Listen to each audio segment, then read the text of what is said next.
CM Revanth Reddy నేడు భూపాలపల్లి జిల్లాలో పర్యటించనున్నారు. మహదేవ్పూర్ మండలంలోని శ్రీ కాళేశ్వర ముక్తీశ్వర స్వామి దేవాలయంలో 200 కోట్లతో చేపట్టనున్న అభివృద్ది పనులకు ఆయన శంకుస్థాపన చేయనున్నారు.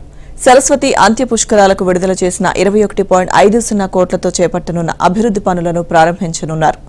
అలాగే మేడిగడ్డ బ్యారేజ్ పునరుద్దరణ పనులను మంత్రులు ఉత్తమ్, తుమ్మల నాగేశ్వరరావుతో కలిసి పరిశీలించనున్నారు.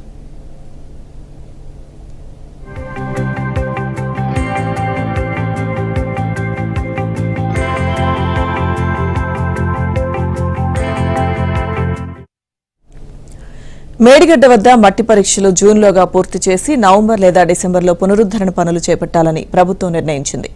వచ్చే ఏడాదిలో ప్రాజెక్టును వినియోగంలోకి తీసుకురావాలని భావిస్తోంది. ఈ మేరకు బ్యారేజ్ను పరిశీలించనున్న సీఎం రేవంత్ అక్కడే అధికారులతో సమీక్ష నిర్వహించనున్నారు. అనంతరం మీడియాతో రేవంత్ మాట్లాడనున్నారు. అలాగే కాటార మండలంలోని నస్తూర్పల్లిలో ఏర్పాటు చేసిన బహిరంగ సభకు మంత్రులు తుమ్మల నాగేశ్వరరావు, ఉత్తమ్ కుమార్ రెడ్డితో కలిసి సీఎం హాజరవుతారు. ఇదే వేదికపై నుంచి రైతు భరోసా 2వ విడత నిధుల విడుదల కార్యక్రమాన్ని సీఎం ప్రారంభించనున్నారు.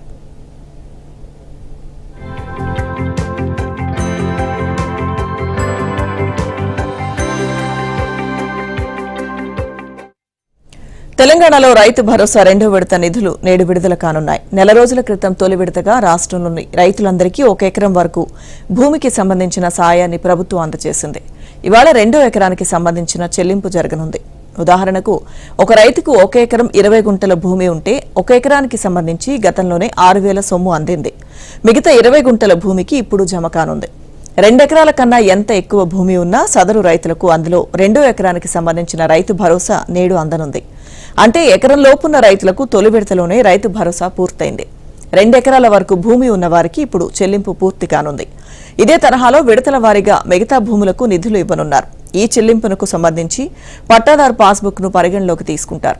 ఒక రైతుకు 2 చోట్ల భూమి ఉండి 2 పాస్బుక్లుంటే రెండింటిలోనూ ఒక్కో ఎకరానికి ఇప్పటికే చెల్లింపు పూర్తయింది.